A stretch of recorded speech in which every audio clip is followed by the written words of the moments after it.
Okay, so welcome, Katie. You're in. Can you do something with your light? There's much shadow in your face. Do you see it? It's because there's a light sunlight behind here, so I could close the curtain, but then it will get quite dark. Thank you. Is that any better? I choose to be disturbed by that. Forgive me. No. It's a little bit better. Yeah, okay. Because oh yes, yeah, a little bit, you're right. Yeah. A little bit better. Like, but not enough. Not enough. I could close the other curtain, but then it's going to get very dark. No sunlight at all because I've got half the curtain closed. Anyway, so okay. So yeah, any other insights to share from yesterday and from your exercise part?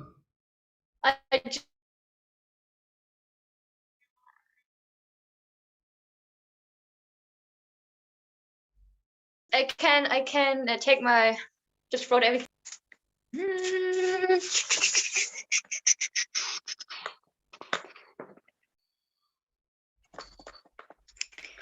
So I have to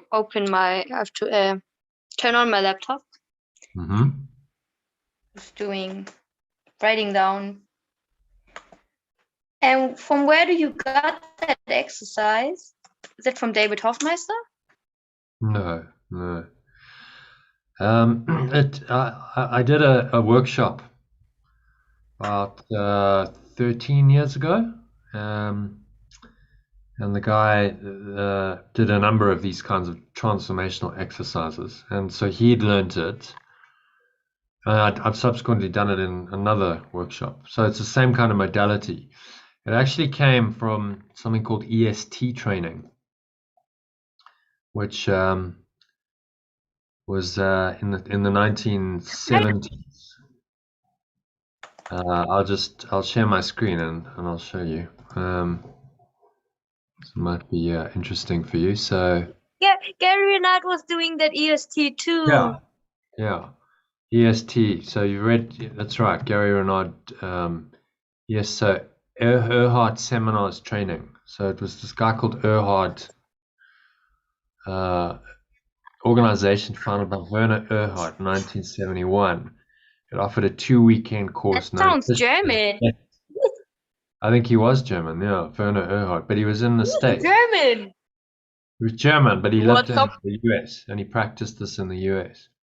My culture. My culture. Oh, no identification. So let's Google it, and we can see where this came from. Follow me. Werner Erhard Seminars Training, EST Fenner. Book on her own experience, 24-day session, intensive 60-hour personal development course in the self-help genre. Large groups of up to 250 people took the EST training at one time. Not talking to others, leave. So it was quite strict in many ways. So there was kind of this kind of quite strict discipline. And then they had all these methods, and the idea was he was trying to break down the ego. Oh, I will buy that. I think that book is available in the internet. Yeah. So there's a bit of the history of it. Each day would contain 15 to 20 hours, so it was experiential. Oh wow, I love it. Experiential training. So it wasn't just I'm going to give you some information. It was actually taking people through processes like we did. That's a process, so that's experiential training where you have an experience of something, and in that experience you get much more than information, because it's emotional, it's mental, emotional, your whole, and it's intensive. They've put like people for 15 to 20 hours. They were only sleeping 4 hours a day. Yeah. So the idea was to lower their defenses. If you don't have that much sleep, then your ego defenses start to lower. Is there something which is like that right now available, because ESC isn't available anymore? There's someone in South Africa who does it. I'm not sure about Germany and England and Europe. I don't know. Okay, maybe I would take a flight to South Africa for doing that. Would you? Yeah. Okay. Well, there's an organized. I did a session with an organization here who'd done, the guy had done similar kind of training. And there's a company called what are they called? Insights Training, which is the same kind of, it's the same kind of thing. They do like these weekend workshops, and then he did that and then created his own version of it. So for whatever reason, South Africa seems to be quite a fertile ground for this to see. There was a guy called Pat Grove, I think his name was, and he brought it to South Africa, and then, as happens, various people do the training, and then they spin it off, and they go and try and do their own thing, which is kind of what's happened. So there's quite a bit of it in South Africa. Pat Grove Coaching Academy. Yeah, I think maybe I don't want to read the book. Maybe I want to, or maybe I will, because I don't want to get distracted by looking for other information. I want to. Yeah, I'm learning by that I'm. Yeah, so there you go. So this guy Pat Grove was Science of Transformation manifests the spirit of ontological coaching. So that's the idea that ontological means being, it's associated with being, study of being. So there's a whole branch, study of being. Who are you really? And it's about, transformational. So it's about taking people through these kinds of processes that help one to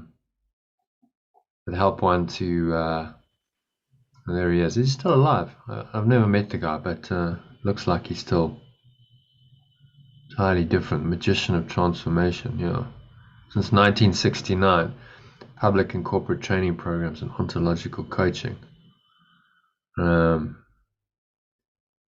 So I am Joy Spring. Yeah. So he's still around. Still around. Yeah, apparently.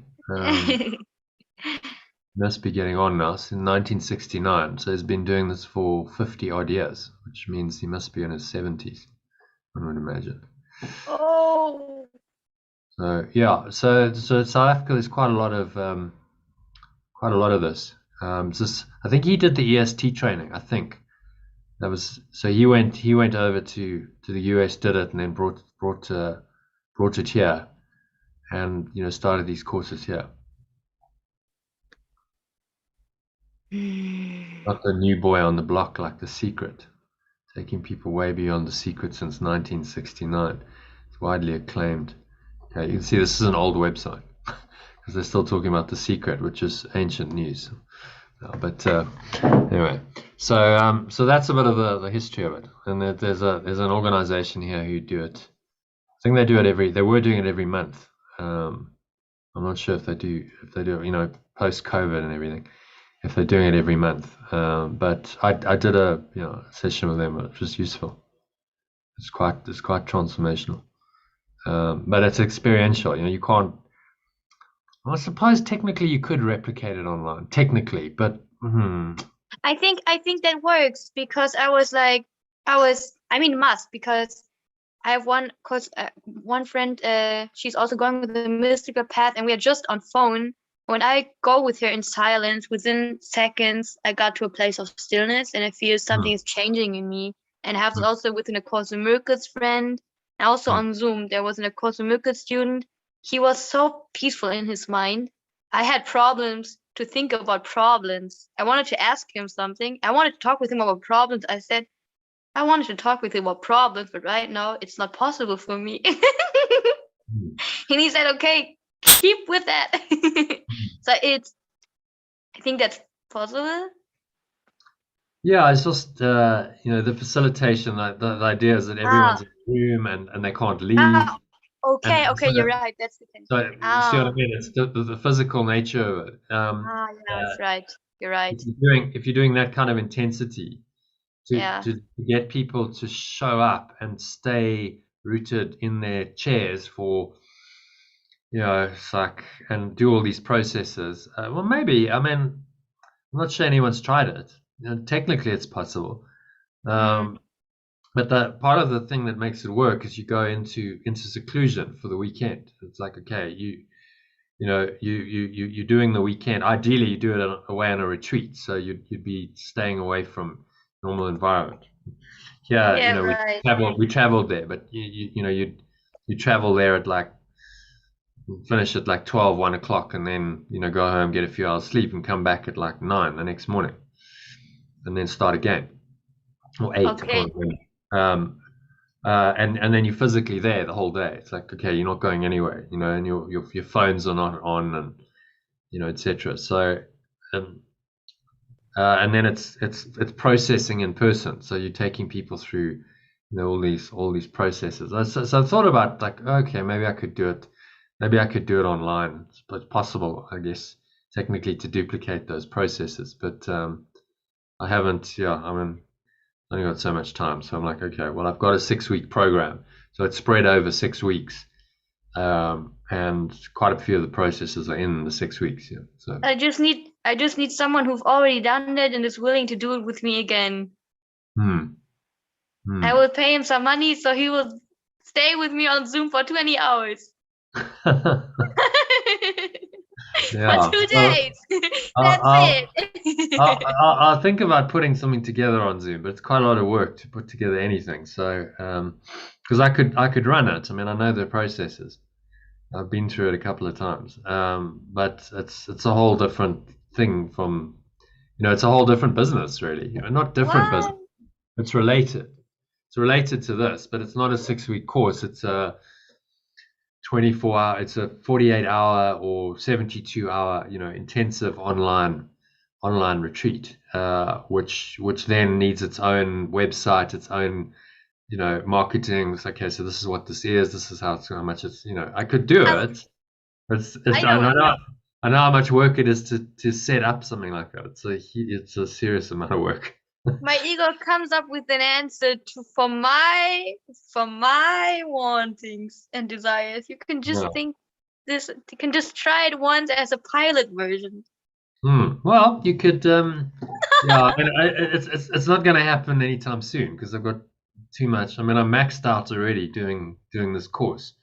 So, you have to choose. You can't do everything. But this. Let's just see. I'm going to see if the SAW people are doing a workshop, because the easiest way that I know would be you come and do their workshop. Okay. But let's just have a look. I'm on their mailing list, so let's see. Discover your optimal state workshop. So am I getting any? Let's see. I saw a mail from him not so long ago, but I'm not sure. I'm not sure. Actually, let's just pull this up.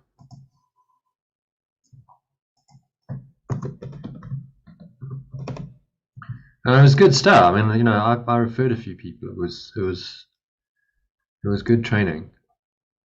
Very experiential. Okay, well, there we go. So let's see, optimal state. Okay, so this is what they call it, optimal state workshop.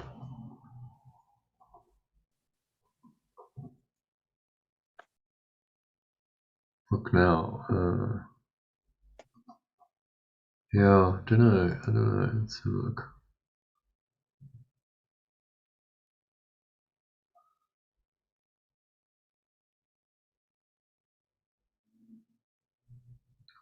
It didn't seem like it had a date there, did it? I'm not seeing And there's the web page. They're not saying, here's our next. They're not saying any dates here. There's no like workshop runs. They're not putting a date on here. So I don't know book now at the bottom. Runs from contact us. Yeah, I just did. Yeah, so I'm there.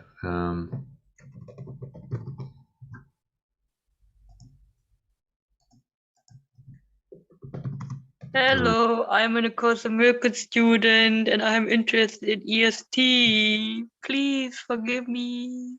Well,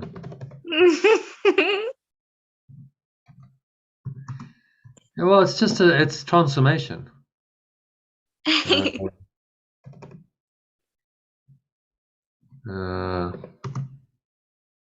So I'll ask them and let's see what they come back with.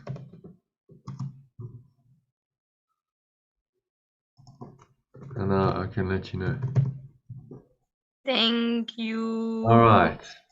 Okay, so let's say hello to Sue. And John hopefully is there. Nice to see them. Hi, Sue.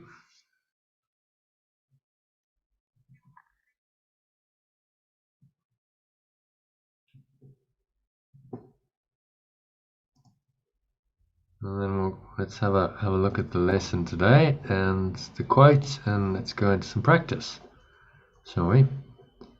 Okay, I don't quite know. Sue is not unmuting, so hopefully she can hear us.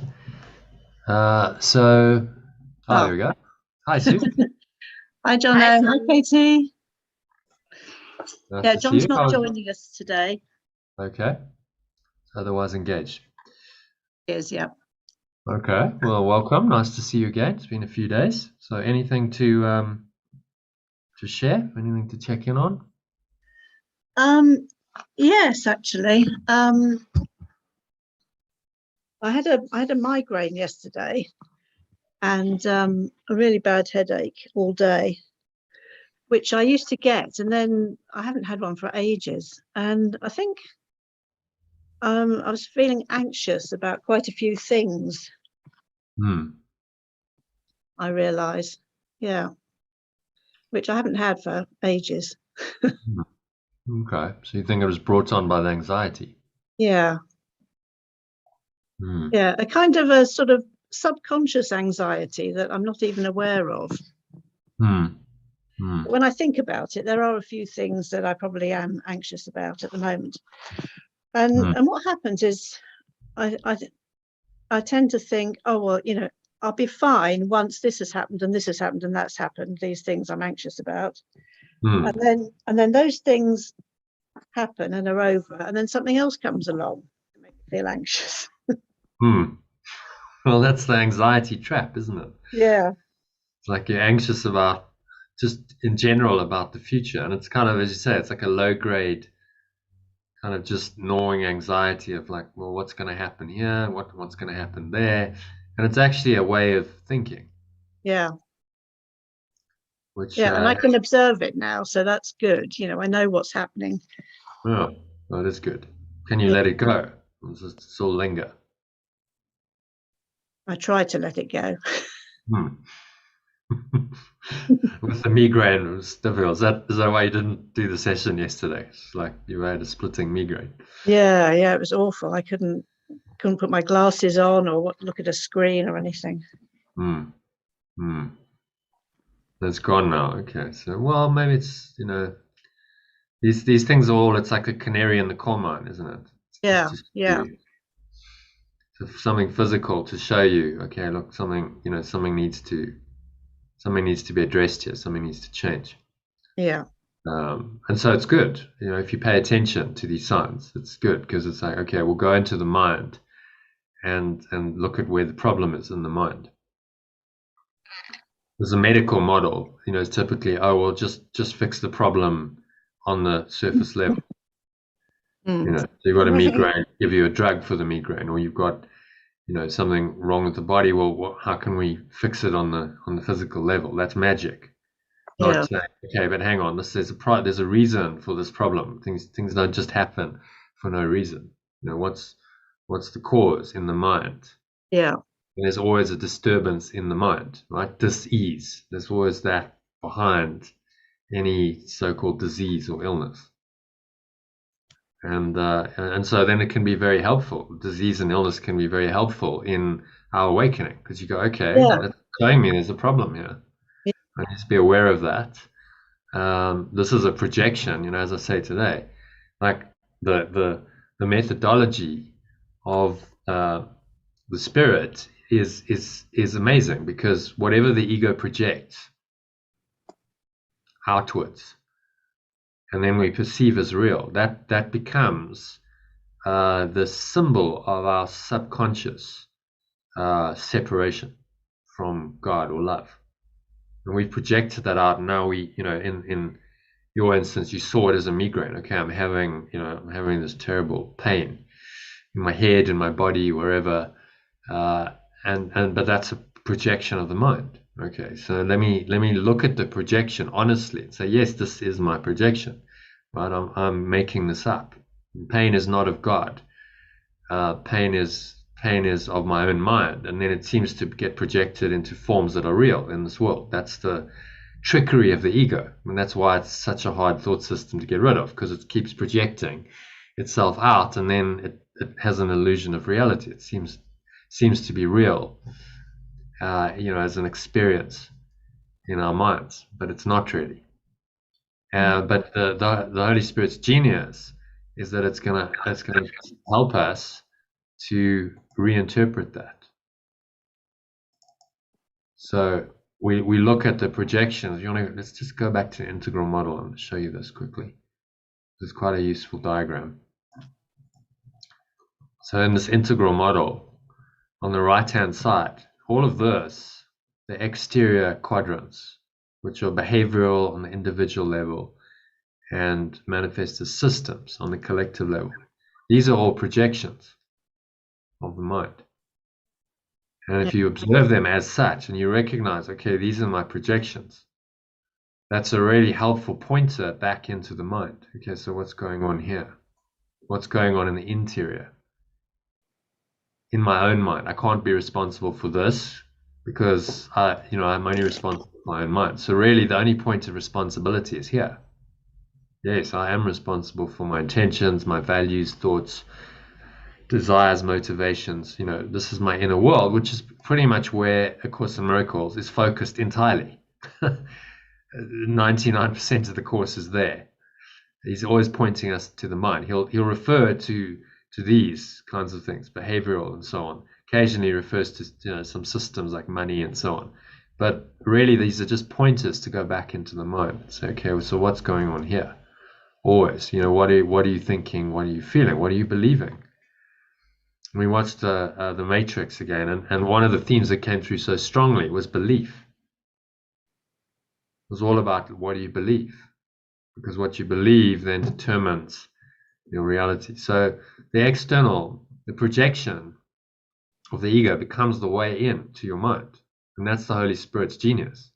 Okay, now we've got a very powerful tool to observe the projections, to take you back into the mind, and to then be able to observe your beliefs from that. And then you start digging into core beliefs, which is what we did yesterday with the Name Your Game exercise. You're digging into those core beliefs and saying, okay, so what do I really believe about myself? Because if I can get to the root of that, then I can undo it. So it would be worth, you did the exercise 7 months ago, 8 months ago, it'd be worth reviewing the Name Your Game exercise and results and saying, okay, so let's just look at that again, and are those patterns still there? Do I still actually have that resident, lingering core belief? I might have become aware of it, I might have done some work on it, released it, but maybe this just, this is deep-seated, it's in our psyche, it comes back, and then it manifests in forms that are not generally very pleasant, like migraines and disease and whatever problems that you have in your life are a result of that core belief. Track it back to that. And so that's very helpful. This is why the methodology of the course is so good, because he's saying, in fact, this is the only way that you're going to get into your subconscious mind. No, not the only way. There are other ways. You can do things like hypnotherapy. You can do psychedelic drugs, or the holotropic breathing. These also get into the subconscious mind. But just on an ongoing basis, this is your default mechanism. Okay, so what's the projection? What's the world showing me? What's showing up in my experience here? Okay, well let me just infer and go back and look at the beliefs. Okay, so what must the belief then be that's behind this? And if you just get good at that, then you have a very powerful ongoing transformational mechanism, because whatever's happening, you can look at it from the Holy Spirit's eyes, reinterpret it, and use it as a way of getting to the core belief that's driving you. And then undoing it. Say, okay, well, anxiety. So what's the core belief then? So let's do a little exercise now. You have anxiety. What's the core belief behind anxiety? That I'm not good enough. I'm a failure. Basically, I can't handle what's coming in future, right? You doubt your ability to cope. And so there's this anxiety of, I can't cope. But Jesus says, of yourself, well, that's true. You can't, how could you possibly cope with, everything this crazy world is throwing at you if you're associated with your little self. But if you give it to the Spirit, you've got this divine Spirit that knows everything. The Holy Spirit knows everything. It knows the whole plan of time and space. It knows your part in it. It's got this really amazing wisdom that can just guide you moment by moment. It can tell you what to do. Then you're quite safe. It's fine. Yeah. You don't need to worry. And I'll tell you about a miracle that happened on Saturday that's directly relevant to that. Okay. Please share. Yeah, so I had some hearing aids fitted on Thursday for the first time, new ones. Okay. And on Friday, I went over to my parents' house to finish clearing it out with my brother. And when I came home, I realized I'd lost one of these hearing aids. It had fallen out. And I was distraught. I thought it could have been anywhere, I'd searched the car. And I asked my brother to look in his car, because I'd been in his car to go somewhere as well, and look through the boxes that we'd packed. He said he couldn't find it anywhere. So we were just setting off. I thought I'd go to the pub where we'd had lunch to see if it had dropped out there. And he texted me to say he'd found it.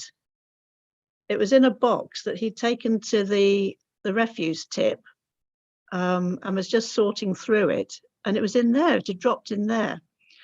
And that morning, we had done a meditation on the lesson, which was, now what was it on Saturday? I'll tell you, lesson 13, a meaningless world in gender sphere. That's it. Yeah. And I'd let go of this idea that I don't know where this hearing aid is. And I just felt really at peace with it. And then, within minutes, my brother had found it. Yeah. And so lucky. Kind of extraordinary how it works, isn't it? Yeah, it was like a real miracle. Yeah. Because you let go. Yeah. So the paradox of it is, when you let go of needing it and being attached to the outcome, then it comes. It's like this inverted, paradoxical thing. The ego can't get its head around that. Well, how can that work? Like, surely the more I want it, the more it should show up. But that's not how it works. No. So you do see that the more you let go, you just open yourself for these kinds of miracles to happen. Yeah. I don't know the answer. And I'm letting go of the desire. Okay, well, if my hearing aid is gone, my hearing aid's gone. So what? Yeah. I let it go. I find peace, and then actually, you learned the lesson, so we'll give you a hearing aid back. There we go. I'll share a miracle just now, but Katie has something that I had similar. Katie has something to share. No, I don't. Okay, you were going to I ask. have. You thought, okay.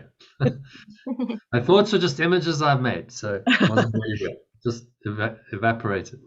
So I had this experience. Actually, funnily enough, Katie, we're talking about that transformational stuff, EST. So I did another workshop like that. I was maybe 10, 11 years ago. A subsequent one, similar kind of genre, but different guy running it. And sure, I mean, I struggled with him. He had this kind of, I just didn't think this was the light at all. It was like he had this kind of underlying aggression. It was run like a kind of Nazi concentration camp. The whole workshop, like literally everyone was standing to attention. He had all these kind of minions who were helping him, who'd done the course before, and everyone's like rigidly standing to attention, and like you almost expecting them to stick their hand out and do like a.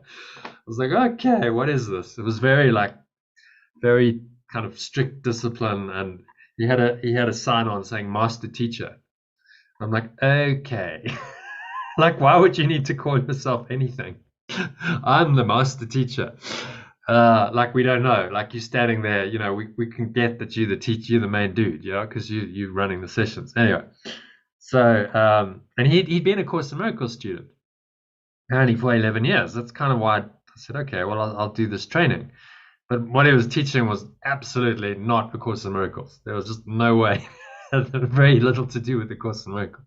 So I kind of, as I do, I questioned. Like I challenged, I asked questions. I'm like, well, what about that? What about that? And I remember him saying once, he said, just zip it. I don't want to hear. I'm like, okay, right. I nearly walked out. I was like, okay, maybe I should just. But I said, okay, look, I've come down, just in Durban, so I'd driven down for it. Let me just finish it. But I had this insight. So on the last day, he said, go and sit outside and just do like a bit of reflection on your own for half an hour. So I had this insight that this was really, and I had a conversation with the lady I was staying with the night before about, the Luciferic kind of inversion of truth. So the idea of Lucifer in the Christian, teaching is Lucifer's this seeming angel of light, seems to be the light, but actually at the core is dark because has rebelled against God. And actually, he wants to be the main dude, and there's been this rebellion in heaven. That's the story.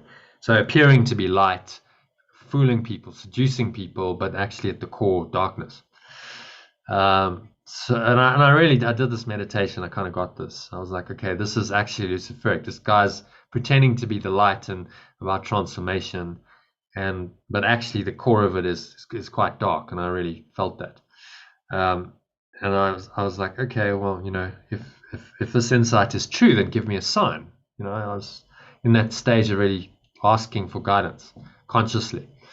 And so then the workshop ends, and I'd taken a Course in Miracles to show someone. One of his minions who'd been helping him was interested. So I'd taken the book and I'd brought it. I'd made a point of bringing it in from the car. I'd even gone back to get it because I'd left it, and I went back to get it. And I gave it to her at the beginning of the day, and it was in the school hall, and I'd left it there. I was like, okay, well, it's a big book, no one's going to take it. And then the course had disappeared. I'm like, has anyone seen this big blue book? Nothing, nowhere. She didn't know. When we got they locked all our belongings away and car keys and stuff. It wasn't there. So I was like, okay, well, I guess maybe that's the sign, in the presence of the Luciferic inversion of truth, the truth disappears. Literally, Course in Miracles has vanished. So I kind of took that as a sign, and I really let it go. I was like, okay, no attachment. I'll just have to get another one, because I was teaching it and studying it. So, but I just psychologically let it go for a minute or two. I was like, okay, it's fine. And then I walk back to my car, and the car's it was spring here. It was November, so it's under a tree, and it's just covered in these yellow petals. It was almost like it had been anointed. It was quite extraordinary. And actually, my partner at the time said, oh, the car's been anointed. I was like, okay. So I opened the boot to put all some of the stuff away, and there's the course in the boot. I'm like, that is so weird. How did it get there? I couldn't really. I was like, so I thought, well, maybe I put it there. And then I'm driving away, and I'm going, there's just no way that defies all laws of logic, because I brought it in. My keys had been locked away somewhere. So someone would have had to have known, okay, these are Jono's keys, and that's his book. Let's take his keys, open the boot of his car, know which car it is in the parking lot, put it in, lock the thing again, take the keys back, put them back. Like, who would have done that? No one knew that was my car. What human agent could have done that? And I kind of concluded that it wasn't a human agent, that this was some kind of miracle. To show me, yes, okay, your insight was true. We've taken the course away temporarily, and now we'll give it back to you, and do it in a pretty miraculous way that I can't explain. How did my course get back into the boot of my car when I'd left it in the hall and my keys had been locked away? It just doesn't defy. There's no kind of logical explanation for that. I thought that was the leader who didn't want you to get into his plans of how to lead that workshop. Yeah, but then no, it's not. It's like he would have had to done it himself, or instruct someone to take the course back to my car and put it in there. I mean, like, doesn't stack up, does it? So, I don't know. I mean, I asked the woman I'd given it to, and she said, "Oh, I don't know where it is. I have no idea," because she would have been the one. She had no idea. She said, I don't know where the book is. I saw it here. It's gone now. So who knows? It's a mystery. But I think it was some kind of intervention. It's like, okay, we'll just take it away, put it back. It transcends the laws of time and space. But that's what miracles do. They're not limited by these kinds of restrictions. Anything is possible. I've had coins manifest in my pocket before. Just out of thin air. I don't know how they got there. There were no coins, and then there were coins. Like, I gave them all away. And then like an hour later, they're back in the purse of my wallet. It was like bizarre. I was like, how did that happen? No logical explanation at all for that. So I've had a couple of things like that happen that just really transcend time and space. And then you start realizing, well, that's miracles can do that. They're not limited by the laws that we've made up to govern this world of time and space. So why wouldn't you open yourself to them all the time? I mean, such a miraculous power that can do these extraordinary things. And yet we go, no, I'll do it my way rather. It's crazy, isn't it? Somehow we think it's gonna work better than the spirit. So if you start to really trust that, to come back to your point about anxiety, you're okay. There's no order of difficulty in miracles. Really, I get that. I mean, the whole course is really mind training so that you start to really believe that. There is no order of difficulty. Anything is possible. If Jesus can resurrect, raise the dead, really, I mean, what is impossible here? If it's all a dream, what is impossible? I mean, like, who's to define what's possible? And these so-called fixed laws of science, that seem to deny it, are not even fixed. That's quite interesting. I don't know if you watched Rupert Sheldrake's video. Did you watch his talk? I sent it out a few days ago. It's quite interesting. It's about 20 minutes worth listening. It was banned by TED, believe it or not. TED, so it's all about free speech and new ideas. No, they don't like his ideas, so they ban it because he's questioning the whole scientific method. He's saying there's a delusion. The science delusion is that we have these fixed dogmas, and instead of testing them against hypotheses and saying, well, are these actually true? We just assume they're true. And any evidence to the contrary is discarded. So do you know that the speed of light changes? It's supposed to be a constant, but it changes. And so Rupert Sheldrake goes, well, why is it changing? Not much, but like 20 kilometers an hour, but that's significant. Why is the speed of light changing by 20 kilometers an hour for a period of time between the 20s and the 40s? It changed. Measurements around the world were like, well, it's 20 kilometers an hour lower. and then it goes back up. And he's like, well, why is that? He goes and speaks to the chief metrologist. These are the guys who measure these kinds of constants. The guy says, oh, well, this is actually the most embarrassing thing in our science. You've come across, and so Rupert Sheldrake says, okay, so you know about this? Oh, yes, no, we know about it. But these are errors. He says, well, Rupert Sheldrake says, well, how do you know they're errors? If everyone's getting them, maybe they're not errors. Maybe they're actually saying that these things that you think are constants are not constants. That the speed of light is not fixed. Maybe it changes. Theory of relativity, everything's relative. Everything changes. That's really what Einstein saw. But they want an absolute certainty, so they fudge it. Instead of calling it fudging, they say, "Oh, it's something like phase interlocking disagreement," instead of fudging. It's a very good talk. It's hilarious. But obviously, by questioning the whole scientific method, he's pushing some buttons, so they ban the talk. It's quite extraordinary, really, in this day and age. You can get it on the internet, but it's not on Ted's website. Quite extraordinary. So it just shows you, that it's a belief system. Science that is no longer, that has become like a religion. It's become a dogma, a fixed dogma. Yes, we will believe this, even though the evidence is to the contrary. Well, that was kind of why they questioned religion 500 years ago, and they said, no, this isn't right, because there's no open rational inquiry here. There's no open mind. It's just a fixed dogma, and questioning isn't tolerated because the dogma must be true. So I think in the same way, you've got to question the dogma of the scientific materialist worldview, which really is the ego saying this world is real and this is all that's real. Ken Wilber calls it flatland. It says only these exterior domains are real. Only what you can observe, see, feel, touch, taste, and smell. Only the behavioral, only the systems. This is what's real. And there actually is nothing internal. The ego's trying to say there's no mind. You're a body. That's total flatland. It's a total inversion of truth.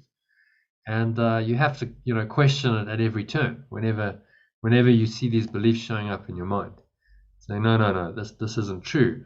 The reason why there's no order of difficulty in miracles is because if you change your mind, then that changes the exterior. They connect it.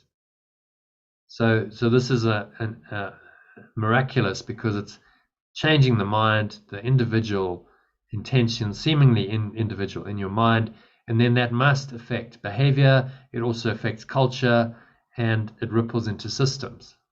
And so one person has the power through this mechanism to change the entire world, as we've seen with people like Jesus and Buddha. They've profoundly changed the world through their very powerful individual awareness.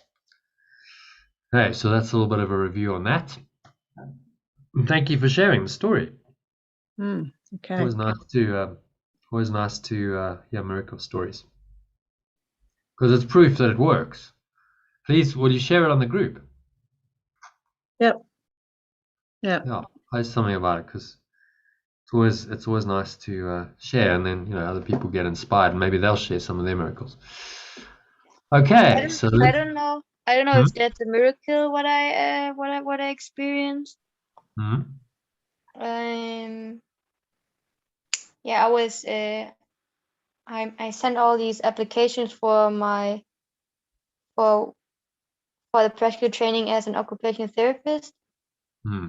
And today that was kind of my second thought after on a Course in Miracles, and I was spending more time on that, and then I spent time in the morning on the lessons, and then I decided to call a Course in Miracles student to do the lesson together, helping me.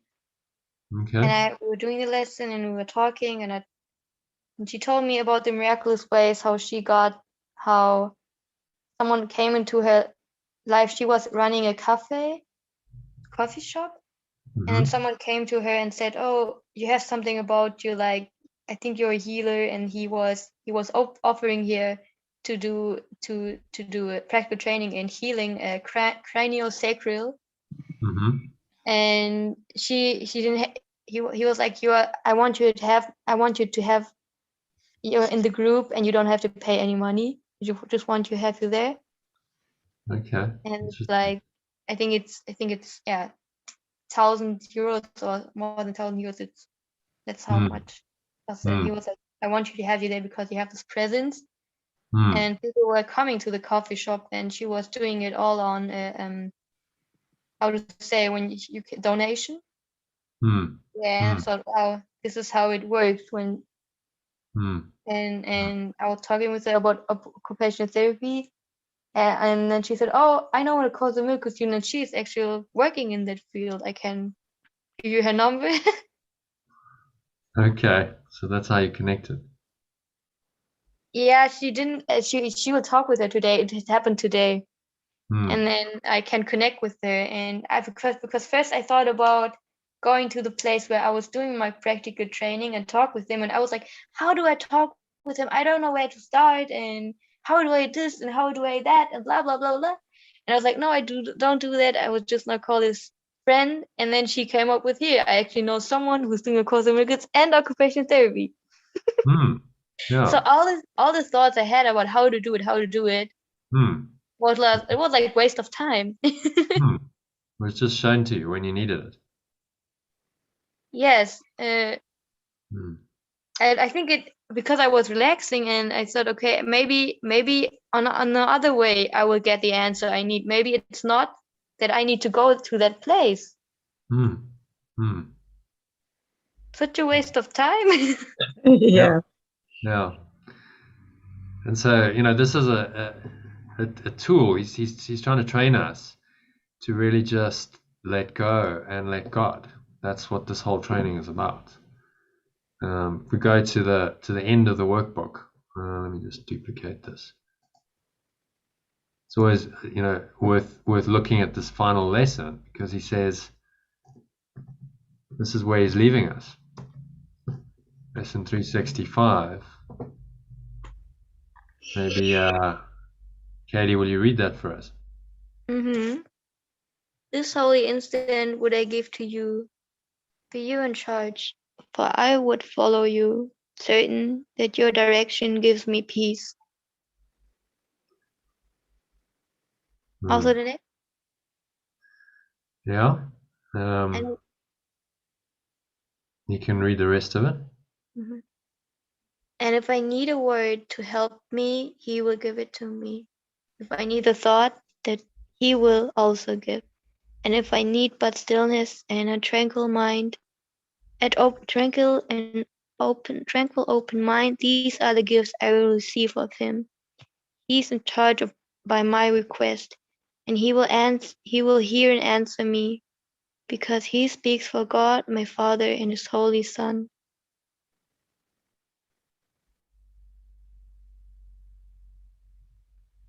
Is this the Mhm. last lesson? Yes. 65. Yeah, it's the last lesson. And he repeats it 5 times. So what's he saying by repeating it 5 times? This is an important lesson. Right? It's the only lesson that's repeated 5 times in a row. This is where he leaves us, saying, in the charge of the Holy Spirit. And he says it in the epilogue, no more lessons are needed. It's a beginning and not an end. So he leaves us in no more specific lessons are signed, for there's no more need of them. Henceforth, hear but the voice for God and for yourself, when you retire from the world to seek reality instead. He or it will direct your efforts, telling you exactly what to do, how to direct your mind, when to come to him in silence, asking for his sure direction and his certain word. His is the word that God has given you. His is the word you chose to be your own. And so if you really access this presence, how can you have anxiety? It's just impossible. Like this is always there. It's your true awareness. It's giving you all the guidance you need as you need it. As you need it, it shows up. That's the idea. So you're just present, and in the present moment, the Holy Spirit, this awareness of your source of oneness, just comes in and gives you whatever you need in that situation. You need a thought, maybe you need to be quiet just to let it go. And this happens when you let go. You So how activate this presence when you let go, because you're allowing this other presence then to arise.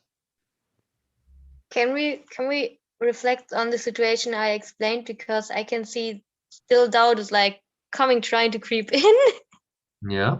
Uh, So with the what you should do about your occupational therapy. yeah, I mean, I told you this. I shared with you the situation that I thought I need help from the people where I was doing the practical training, Mm. and I thought it was the only way I could get answers. Mm. Then I was calling the Course in Miracles friend, and she told me she has someone else I could talk with, and I didn't expect it that. Mm. Yeah, so there's a connection there. She's a Course in Miracles student and she's into occupational therapy. And so the spirit just opens the door and says, well, there we go. You know, here's, I'll give you the guidance when you need it. And then you follow and it's effortless. Just, yeah, there we go. You know, so Yeah, I didn't plan it. yeah. Yeah, well, you can't plan a miracle. I mean, he says very clearly, you know, miracles in part 1, miracles should not be under conscious control. Miracles should be under my control. In chapter 1. Thank you. Where is he? Miracles are habits. Yeah. So there we go. You want to read number 5?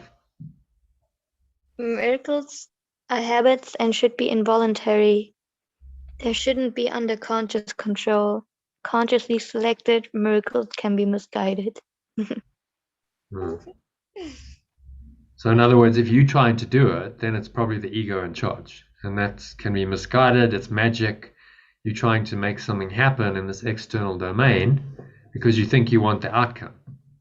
Or, you know, I want this outcome, and that breeds anxiety. When you get outcome oriented and you get focused on this exterior, you notice that you go out of flow, don't you? Yeah, I was out of flow. I was making problems which are not problems. Like they are not really there, and I'm making them up. So it's where you put your mind. You know, Jesus would call this level confusion. You've taken your mind from the level of mind to the level of the body, and you've put it into the body, and you've gone, these outcomes that I desire are important, behavior, systems, whatever, and now I've become focused on that, and that leads to anxiety because you don't know for sure in this domain anything. This is the domain of the ego, the projection of the fear and the doubt and the uncertainty. So how can you be certain of anything if you're relying on this world? You can't. Fear is a natural outcome if you attach to this world and you give this any importance in truth. But most people value this above anything else. They've denied this and they've accepted that this is the reality. This is the scientific materialist worldview in which we live. This is what's created the world that we know. Most people are really in flatland. They think that the world is as they see it. And they're not really connected to their intentions and culture, saying, well, these things are actually the drivers. So it's questioning this whole model and saying, no, it's all here. It starts here in the mind. And then it extends out. It either projects or extends out from my mind, depending on whether I'm in the ego or the spirit. Ego projects, so then it attaches its mind to this false domain and makes it real. That's projection. Whereas extension is saying, I'm feeling this inner connection. I'm feeling the pure formless awareness, the love, and I'm able to extend it into the world. I don't necessarily know how that even looks. So you extend love by simply letting go. It's that easy. You don't like, okay, now I'm extending love. No, you just let go. You let go of whatever the blocks are. You let go of the false thoughts that keep you attached to this domain, and then that extension naturally happens. So in some ways, it's so easy. When Jesus is saying this is such a simple course, this is so easy. All you have to do is learn to forgive or let go. And then this extension of love happens, the miracles happen, and like the Holy Spirit, the awareness of oneness, this is taking care of everything in your life. Like, what could be easier? Is there anything that could be easier than this? And in truth, there isn't. But our resistance is enormous because we're so attached to this domain and the identity we've constructed that believes this is real that we don't want to accept that actually only this is real. and that we just need to surrender to our higher self and allow it. I'm not in charge anymore. Just allow it to do its thing. And stay in this miracle-minded state. Miracles happen naturally, as he says. Next statement. Maybe you want to read this, Sue. Number 6. Miracles are natural. When they do not occur, something has gone wrong. So they're our natural state to have these, and yet I guess we still are surprised when they happen. Go, oh wow, yeah, that was a miracle. But actually, it's just that's how I live. It's not anything unnatural all the time. That's where he's trying to help us go. That we live in a miracle-minded way. We expect miracles; they just happen all the time, because that's actually our natural state. Being connected with our source, allowing it to flow through us, allowing it to express through us, and there are no problems. Everything's just sorted out. You if you notice a problem, you let it go and you allow the miracle to happen. And if you need to do something, you'll be told what to do. If you need to say something, you'll be told what to say. And then he says, number 7. Let's ask Lucy if she wants to read that. Hi, Lucy.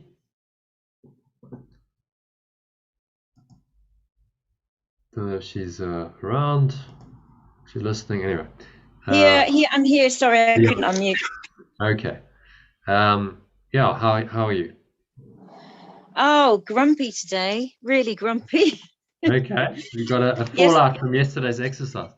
Oh, well, yesterday was fantastic and kind of difficult, not in the sense that I haven't really been with the content so much, although I'm looking forward to going into the exercises afterwards. More just like my version of reality at the moment. My expectations have been so high this morning. I've been falling out with somebody.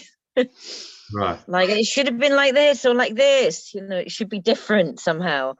And my God, my ego is just kind of really in a right old fug.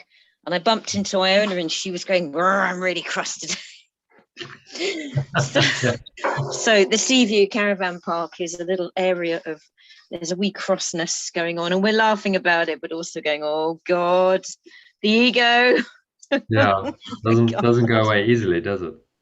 It doesn't go away easily. I'm just, I keep sort of trying to come back and somehow I'm stuck in it, just feel myself stuck in it.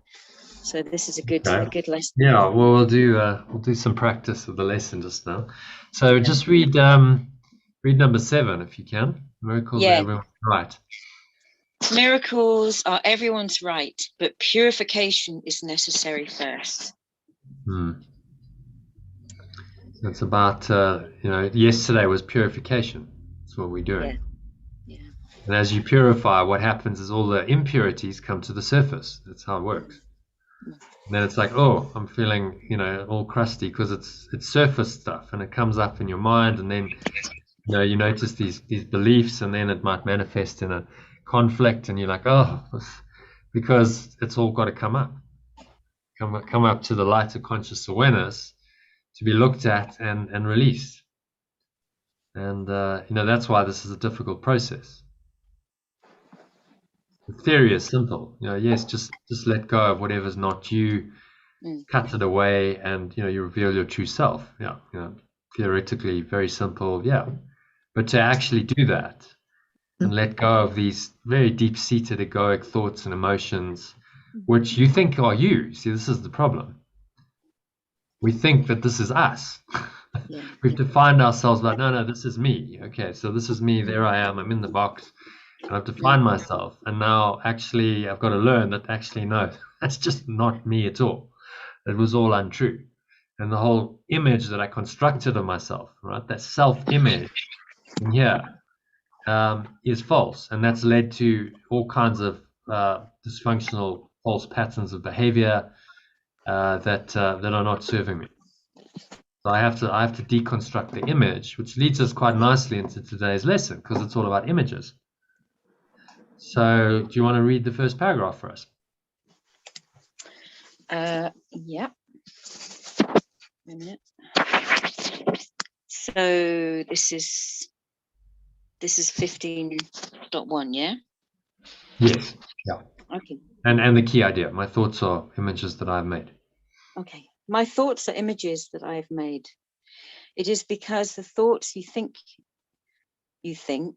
appear as images that you do not recognize them as nothing. You think them, and so you think you see them. This is how your seeing was made. This is the function you have given the body's eyes. It is not seeing. It is image making. It takes the place of seeing, replacing vision with illusions.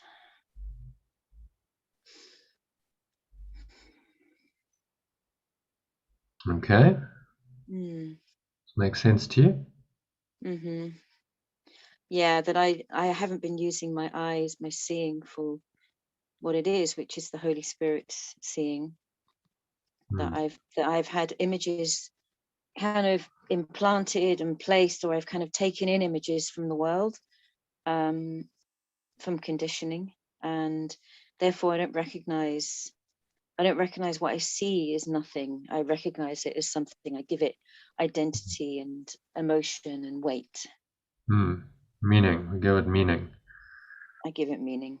Yeah. What the images that I've made. And he's saying here, I mean, he's going into the very heart of this matrix, how it's constructed, saying this is how your seeing is made. So we think these thoughts, false thoughts.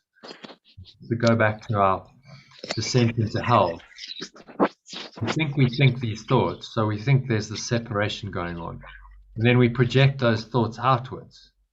We've somehow managed to project those thoughts into a seemingly real form outside of our minds. We literally went out of our minds. This is the magic of the ego has managed to do this. And now we think we see these thoughts outside of our minds.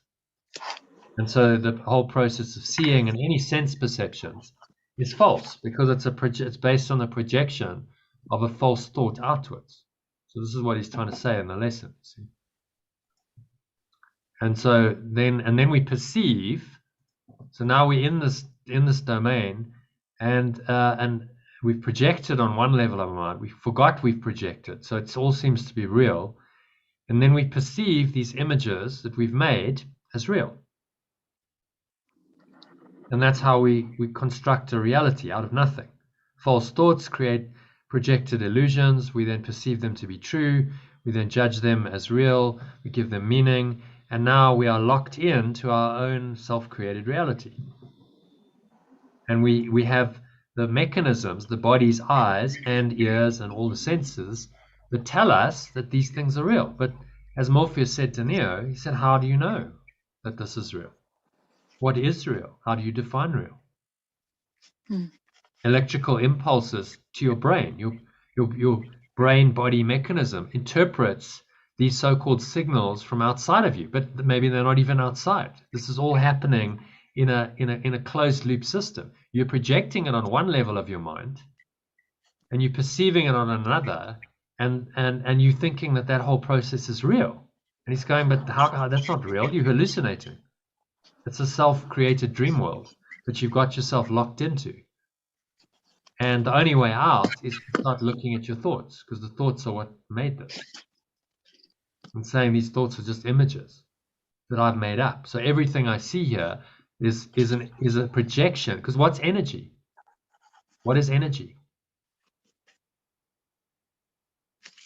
Any ideas, anyone? What's energy? I'm just giving you the clue, but is energy attention? No, energy. Anyone else like to have a go? What's energy? What's this base matter of the universe that they call energy? What is it actually? Movement of the mind. Yeah. Close. Keep going. Sue, any ideas? Perception? No. Energy is projected thought. That's what it is. Projected thought.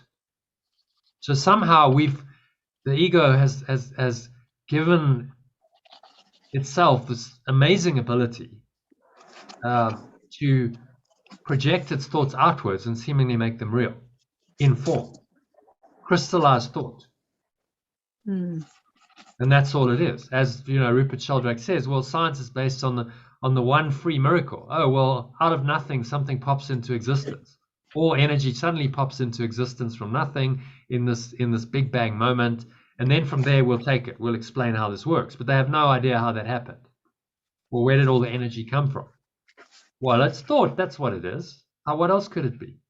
And there was a pre-existing mind, pure formless awareness, that was already there.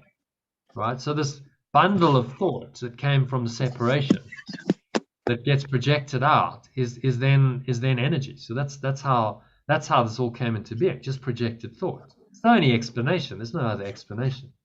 What else could there be? That didn't just pop into existence from nothing. And this is where the science is delusional, because they're not acknowledging, okay, if we have this Big Bang idea, well, where did the energy come from then in the first place? Where did that little bundle of, apparently it was smaller than a marble, tiny amount of energy. All the energy is packed into that one thought, and now it's exploded out. It's been expanding ever since. Where did that come from? Well, they can't answer that, because it's a philosophical question, and you have to acknowledge the reality of something else. There must have been a pre-existing mind, and then the mind had this delusional thought, and then split away, and then projected all the thought outwards, and then creates energy and matter, and then perceives it as real. And now we've got stuck in that projection perception cycle, and we think it's real, but it's all coming from that tiny mad idea. So this lesson is pointing us very clearly to that, and saying, well, now that you're down the bottom of this ladder, you've seemingly a separate person with these eyes and ears and physical senses and a world outside of you. Recognize that this whole mechanism that you've invented is false. You project it, you perceive it on another level, you make it all real, and it's not a particularly nice reality, if we're honest. It keeps pushing our buttons, it keeps threatening us. Eventually everything falls apart, eventually we die. Is this really a world you'd want to continue with? This is what he's saying. I actually did a little diagram, so I'm going to show you this. This is my project in the early hours of this morning. I thought I've been wanting to do this, so I did it. Can you see that? Yep. Yeah. So the timeline of consciousness and the spiritual escape route. We're on this timeline of consciousness, locked in to our timeline, right? From birth to death. We're born, we have various life experiences. I've just focused on the traumas. So you might have a trauma like the death of a parent. That's your first major trauma. Then you get your first major rejection, special love. You might then get married to a surrogate parent because you're wanting the love that you lost. You have a loss of a job. You have a messy divorce, burnout, serious health problems, heart attack, existential crisis of retirement, dementia, and then death. It's not really a pick, and that's a lot of people live lives like this. Lives where there's all these problems, all these situations arising, and what this is pointing us to always is back to oneness. Say, well, in each situation, whatever the drama is, whatever the trauma, you can let it go. And when you let it go, it points you back, takes you above the timeline into this God, love, oneness, pure formless awareness state of mind. And that's always the invitation. Whatever's happening, whatever the trauma is, you can just choose to see it differently. And this is just another lesson in seeing it differently. So he's giving us all these ways of letting go so that we can take our minds systematically through all these experiences back to God or love or oneness. Say, only that is true. Only that is real. None of this is true. None of this is real. These are just images that I've made, projections, and my thoughts and my emotions make them real. But I can, in the heat of the moment, when it's really hard to let go, that's when it's the most powerful forgiveness lesson, because then you can let it go. If you can let it go, then you've just undone a major part of the ego's attachment, because the ego loves this stuff. It thrives on the drama. It wants you to identify with the self that's on the timeline, with all of these events that are seemingly traumatic, that makes you real, right? All of this stuff, the ego is trying to pull you back onto the timeline and say, no, this is real, that was real, and hold it in memory, and hold the thoughts, and hold the emotions, and hold that all in your mind and in your physical body. And obviously, if you do that, then you're very much on the timeline, and these kinds of problems show up, serious health problems, because that energy held in the body then creates the disease. And the answer, this is why this is so freeing, is when you actually let go, then you let go of that energy, which is just thought, ultimately, and that releases it. If the body is made up of projected thought, it makes complete sense that by changing your thoughts, you would change the body. But this is not a model that Western science and the medical industry will accept, because fundamentally they've denied consciousness. As Rupert Sheldrake says, I think actually it was Graham Hancock, his talk was also banned at the same TED thing. He said, actually, don't ask a scientific materialist for any clue about this, because they're not going to be able to tell you. They've denied it. They've denied that there actually is anything else. They only accept the flatland worldview, as Ken Wilber calls it, which is that there's an external world. They only accept this. So don't ask someone who only accepts this about these domains. They can't tell you anything about it because they've denied they even exist. And these lessons are just little mind training exercise to start questioning that whole paradigm. So they're simple, but they really do question the entire construct of the ego, which is this flatland worldview, that only the external world is real, only the images that you've projected are real, and the mind that's projecting them isn't really even there. So only flatland is real, and you're not a mind, you're a body. I mean, what an insane thought system if you really look at it. Does that make any sense at all? But this is what the ego is trying to convince you does make sense. That you live in flatland, you're not a mind, you're a body, and that is the profound level confusion he talks about. When you attach your mind into a body and into this external world, and you don't recognize that actually your thoughts and your beliefs are primary, then you're in an illusion, and you're level confused. Okay, does that make sense? Yes. Excellent. So let's continue with number 2. I have a question. Okay. I can see in my mind how there's such a great desire to not look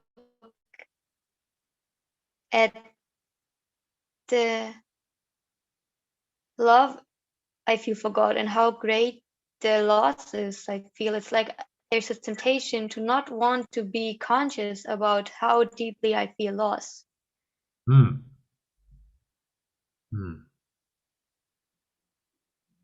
the ego wants to cover it all over. Yeah, it's like no, we're not going to go there. Don't look at this stuff. Just focus on the external outcome, because it's a distractive device. This entire external world distracts you from going within and finding your true self, because you find your true self in your mind. So what the ego says very ingeniously is, oh, well, we'll just convince you that you're not a mind. Because if you're not a mind and you think you're a body and you think this is reality, then we're literally going to take you out of your mind. You've gone out of your mind into your body, into the world, and you're very, very far away from the truth, which is in your mind. So we're going to try and keep you there as much as possible and not get you to look and see what's really going on in the mind. And I just thought about what could help me, and I think, okay, there's a lot of things that can help me, and just right now one thing appeared in my mind, like the resistance I feel for not remembering that I feel loss of God is like it's the same resistance I feel when I think about Jesus. Okay. Interesting. So you have resistance to the idea of Jesus. Yeah, because he's probably representing, for example, that this is not, you are not happy here, and everything is possible, and joy has like the boundless joy, and there is no hierarchy in miracles. He's representing that. Yeah, He's he's a symbol in the world of God, of pure formless awareness. Yeah, it's a symbol of God. Thank you for putting it in words. Yes, and then so I can't accept the symbol of God when I want to be unconscious of God. Sure, yeah, exactly. So then there's a resistance to it. But if you notice the resistance, you say, well, why am I fearful of that? I mean, in this awareness, everything's perfect. Everything's loving, everything's peaceful, everything's joyful, there's no problems, none of this stuff. I mean, if you look at this, and this is kind of an average life, people go through this kind of stuff all the time. You know, what is our life punctuated by? It kind of goes along seemingly okay for a while, and then we have some kind of challenge. We have something so-called bad happening. You know, we lose people, we lose stuff, we get sick, people die. This is human life. And if you actually look at that honestly, you go, who would want to do that? Why would you want to come and go through all of that trauma and drama when you could just be pure love? Doesn't really make any sense at all, which is really what Jesus is trying to teach us. Like this decision to separate from God, love, oneness, pure formless awareness, to incarnate and put yourself on the timeline and go through this whole human experience, eventually to die, really does not make any sense when you could just be that. So give it up, right? As these experiences happen, give them up. Just go, these aren't true. These aren't real. I'm not going to attach to these. I'm not going to allow these to affect me and pull me down into the timeline and pull me into timeline consciousness. So that's time-bound, past, future, little self. That's really these things are happening to you, and this really then stresses you out. And on this level, if your mind is only on this level, then fear is totally justified, because who knows what's going to happen next? Some awful thing could happen next. I could get sick, I could get ill, some major trauma, and on it goes. And so the ego wants to keep you on this timeline, continuously anxious of what's going to happen on the timeline. But your opportunity is, whenever you feel that anxiety, to simply say, no, the timeline isn't true. Me on the timeline, all these apparent disasters I'm conjuring up, these images I've made, these images, because that's all they are. Where's the future? Sue, where's the future? In my mind. Can you show me the future? Can you hold it up and say, there's the future, there it is. It's a concrete, tangible thing. It's just in your mind. It's an image that you've made. You've projected yourself out of the now into the future, constructed an image, made that thought real, and now you feel the fear, the anxiety, which then contracts you and identifies you with a little self that's stuck on the timeline. You see how it works? It's ingeniously cunning. But your opportunity whenever you're experiencing any kind of negative thought or emotion is to look at that and simply say, okay, but this isn't true. This thought is not true, because the whole construct is not true. This whole timeline is not true. This is what he's trying to teach us. Whatever happens on the timeline is not true. My perception of whatever happens on the timeline is not true. If I'm believing the ego's perceptions, the only thing I can do while I'm seemingly stuck on the timeline is I can correct my perception of each event, so that I'm actually referencing it from a point of view of oneness and saying, no, this isn't true. Only oneness is true. Actually, there is still this peace and this love and this joy in me, and I can experience it right now. And that's the correction of perception that he's trying to train us to do. And so in each experience, and this, these are, I've only used major life traumas, but every day something shows up. Well, every day you have the opportunity to do this process, to return your mind, raise it above the timeline. He calls it above the battleground, into pure formless awareness.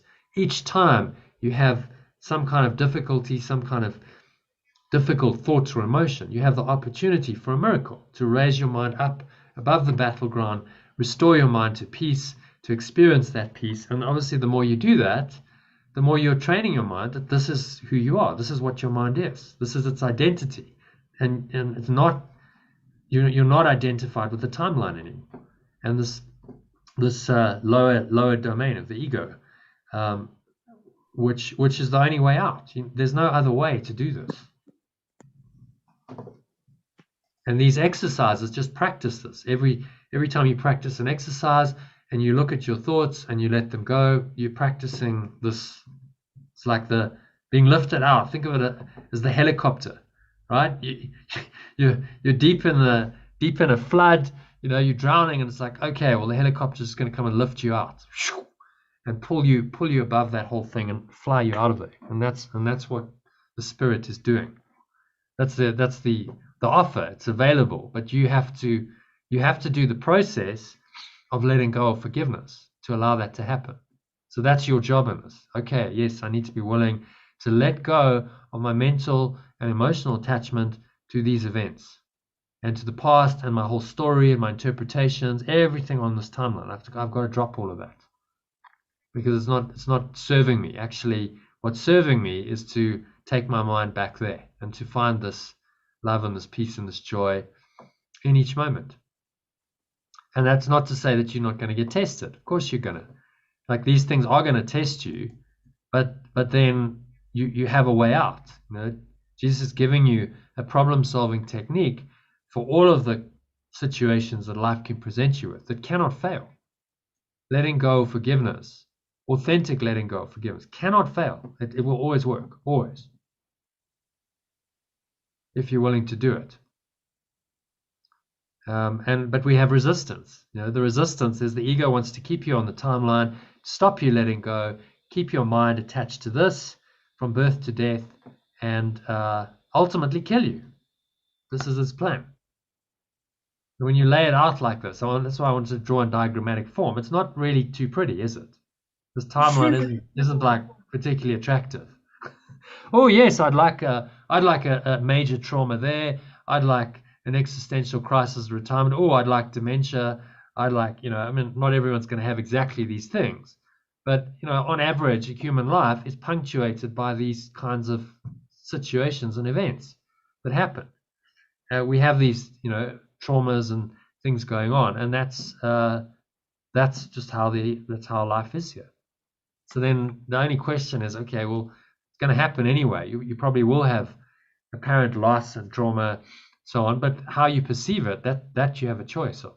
You don't have to believe the ego's interpretation of these events. And that's why he's training our minds to see everything differently. In the quiet times, when you don't have a trauma, train your mind so that when trauma comes, when there's something difficult, then your mind is ready to handle it. Okay, so number 2, moving swiftly on. Sue. This introductory idea to the process of image making that you call seeing will not have much meaning for you.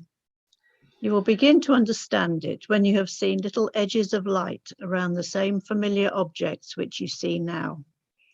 That is the beginning of real vision. You can be certain that real vision will come quickly when this has occurred. Okay.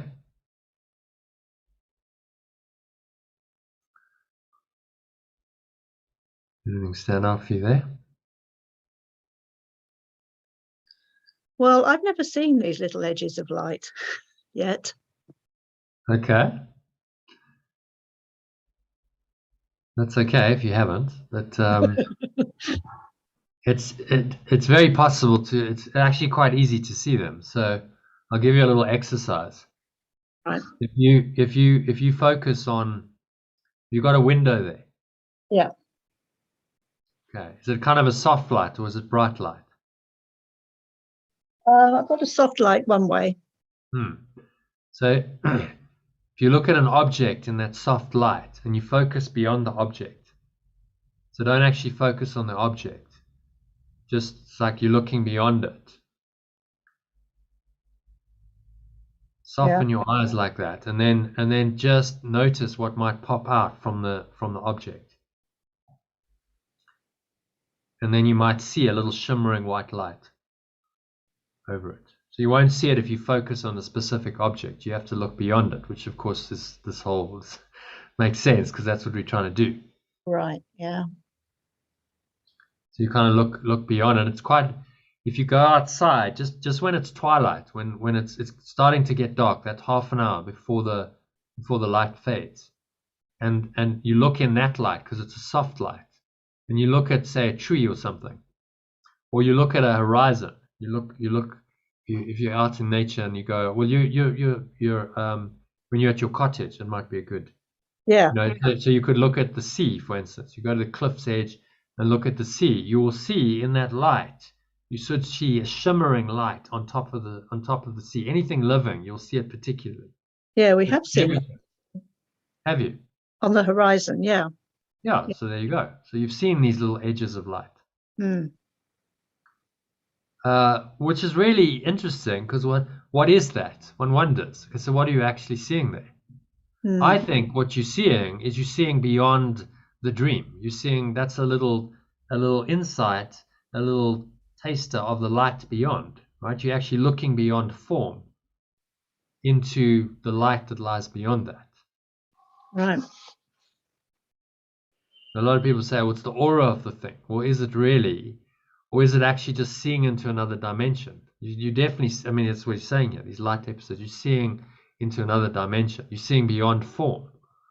Mm. Something else, and that's why he's saying these little edges of light are a sign that you're beginning to awaken, that real vision is starting to come. I think this part of the lesson is kind of complicated because I read some days ago that kind of what Nick said, that it's not usually about seeing light. So maybe it's a reference to that we see something which in the mind, which experience something, and we call it light in the mind. So it's hard to describe. And well, what's really seeing? You see, so this is the interesting thing. So you've seen with your eyes. You think you're seeing it with your eyes, so you see these little edges of light. You have that experience, but what is actually happening? Is that are the eyes really seeing, or is it the mind that's seeing? Is the mind just starting to see beyond the dream and into the light that lies beyond that? So it's a little opening, those edges of light, a little opening into the light, the dimension that lies beyond this world. I think that's certainly what it's symbolic of.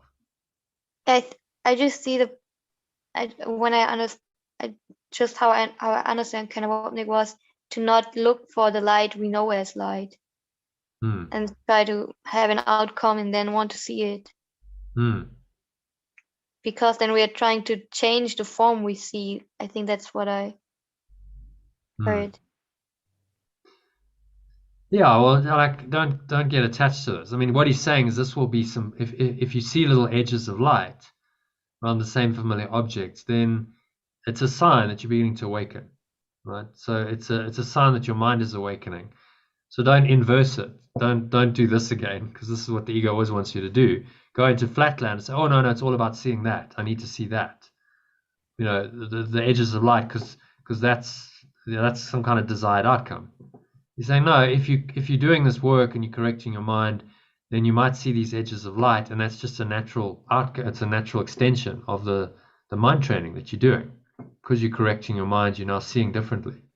So it's inside out, not outside in. I think that's what Kenneth Wapnick was trying to say. Don't get attached to the outcome, because then you're giving the ego power. Oh, no, I want to see that. Well, why do you want to see that? It's still an illusion. But if it's just symbolic of the correction in the mind, then it's a symbol that you're awakening. I think that's all Jesus is saying here. So don't make it into an outcome in itself. Does that clarify, Katie? I just let that sink in. Okay. Yeah, we can talk about it in another session or in our coaching if you want. Okay. So number 3, if you can read that for us, and then we'll go into some practice. As we go along, you may have many light episodes. They may take many different forms, some of them quite unexpected. Do not be afraid of them. They are signs that you are opening your eyes at last. They will not persist because they merely symbolize true perception and they are not related to knowledge. These exercises will not reveal knowledge to you, but they will prepare the way to it. Okay. So he's just giving us some instruction on these light episodes.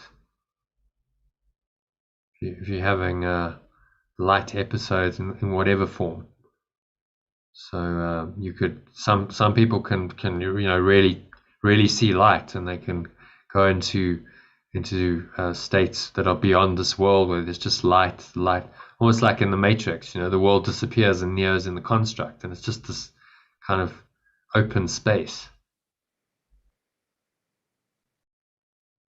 He's saying these are signs you're opening your eyes at last, and they merely symbolize true perception, and they're not related to knowledge. So you're in this domain still, right? You're in the domain of the ego. Anything to do with vision, with the body's eyes, seeing, symbolize true perception, right? So they're not knowledge, but they are the awakening to knowledge. They are how you change your perception to be ready for the knowledge, which is God's final step. But they will prepare the way to it. Okay? So it's all mind training. It's training in perception, to correct your perception, to help you to go up the ladder. So to relate these two diagrams, as you let go or you forgive, whatever's showing up here in this red scrum, the red ocean, so we call it, you take your mind back here. So you forgive, you let go, you take your mind back there. In fact, I'm going to add that into the diagram. I think this diagram needs an update. So we're going to have arrow there, blue arrow, letting go. And so you let go of these things as they show up in your experience, and that takes you back there, which is just another way of saying the same thing as here. Right? On the timeline, all these experiences show up, which are symbolic of this thought system, crazy thought system of the ego, and then you go back to God or love or formless awareness simply by letting go of your mental and emotional attachment to them. So you don't make them real anymore. And that corrects your perceptions. So this is training you in true perception to open your mind ultimately to knowledge. Because you can't just go straight to knowledge, you have to correct your perception first. You have to climb back up the ladder in order to get out finally. So those diagrams kind of work hand in glove. Is that a helpful diagram, by the way? Would you like me to send it to you? I would love it to have it. Okay. And I thought about, that reminds me of what the Buddha saw when he went outside of the how they called, when he went into the world. I think he's what did he saw? 3 things: age, 4 things. sickness, Yeah. 4 things. Yeah. He saw. I just want to. No. Well, let's just Google it quickly. It was suffering, sickness, aging, and death, I think. Were the 4 things that his father tried to shelter him from. What were the 4 things Buddha saw? Let's see. If 4 Noble Truths, karma, 29, legend dictates. There we go. He was 29 years old. Legend dictates he was jolted out of his idleness by the 4 signs he saw in succession: an old man, a sick person, a corpse being carried to cremation, and a monk in meditation beneath a tree. And so he began to think about old age, disease, and death, and decided to follow the way of the monk. Okay. So that's the 4 signs. Okay, so then we need just. Then you need the old aging. That's also something you need in the diagram. Then you have all of them in it. I did have, dementia. You're getting okay. older. There's like dementia, retirement. I didn't say aging. Yeah, it's in there. So eventually it leads to the winding down of our bodies. You get to a stage where things aren't working so well. The mind doesn't necessarily work so well. Everything kind of degrades. And then that's a slow progression to death. And that's all pretty depressing if you're attached to the timeline. And, Sue and John, you're older than us. You're dealing with this stuff. So it's interesting. Are you finding this helpful in being able to deal with these inevitable, seemingly body conditions that come up as you get older. Yeah, well, it's hard. It's hard to let it go, actually, because it's just, it seems to be an inevitable progress towards death. And unfortunately, that's the ego's construct. Eventually the body is going to die. That's just a kind of a given in this world. So then the question is, well, how do you perceive that? Do you make that real in your mind? Do you find that creates stress and unhappiness, and or do you just go, well, actually, I'm not scared of that at all. In fact, I quite like the body to go away because I'm a mind and I'm pure formless awareness, and the body actually limits my awareness. So the death is the final letting go. Death is the final release of the body. And if I've really freed my mind, then I don't need to have another body. I don't need to do this whole journey again, come back at the beginning of the timeline and go through this whole cycle to eventually die again. So you get off the timeline, in the Buddhist and in the ancient Indian teachings, they call it the wheel of karma. You get off the wheel because you're just going around and around and around. Each lifetime is a cycle in this seemingly endless cycle of birth, death, and rebirth. And this is a way out. He's saying you don't have to do this. Letting go is a way out of that, of being stuck on the timeline of the cycle. And don't wait until you're about to die to do that. Just do it, as you go along in life, as these things show up. Get good at letting go and not attaching, because then actually this can be quite a happy dream. If you really are light and free and you're letting go all the time, you can feel the presence of this love coming in and coming into your awareness. And actually, you can have quite a joyful experience. It's a joyful letting go experience as you go through life to eventually transcend it. And you don't see it as death or decay, or this is part of freeing your mind. You're going. So if you reinterpret it as I'm not, my mind is not decaying and my body is not decaying, I'm preparing myself to be free, to go into this pure formless awareness, go back home, then it can be very joyful. Your progression can be a very joyful progression because you're going to this amazing place, and the body really doesn't matter. Like what happens to the body is not of particular concern. So that's the mind training. That's what he's trying to train us to do. Where you get attached to the body and this level, then it's not going to be a happy dream. If you're in the scrum of this, if you're in the level of the exterior, focused on the body and outcomes in the body and so on, then it's a pretty depressing dream, really, from that perspective, because it leads one way. You're going eventually to death, and it doesn't matter what medical science invents. That they can't, they haven't invented a cure for death yet, and I don't think they ever will. Eventually, it doesn't matter what you're trying to do to stop that process; it's going to happen anyway. So the spiritual understanding of that just frees you and says, well, yeah, why would I resist that? Yes, okay. Going to happen anyway, but I'm not a body. I'm a mind, and actually this is my freedom. So we're great. Let it just unfold. I'm at peace. I'm peaceful with this. There's no resistance. And as whatever problems show up on the timeline, as these things show up, it's like each one of these is like a mini death, you see?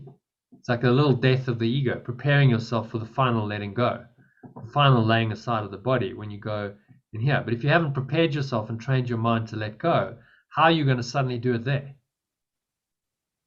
And often minds don't. They don't let go. And then they hang around and they think they're still in the body. And then we call them ghosts. It's just a mind that's got attached to the form of its body. And it now is not in a physical form, but it's got a, as Morpheus said in the Matrix, he said it's a digital, the mental projection of your digital self. So they just project their self-image and The mind then gives them some kind of form, and people who tapped in can tap into them and see them as ghosts. It's just a mind that hasn't let go. And still attached to the form of its body, even though the body's gone. Because they didn't practice enough letting go in their lifetime. Yeah. So that, that's what ghosts are. Okay. I know a woman who was. Who Can was? you hear me? Yes. Who was spent some time to send all these ghosts into the light, and like some of them refused to go into the light, and she was sending them into the light because that she needs them, and some was asking for going to the light. Yeah, and that's just side information. Very interesting.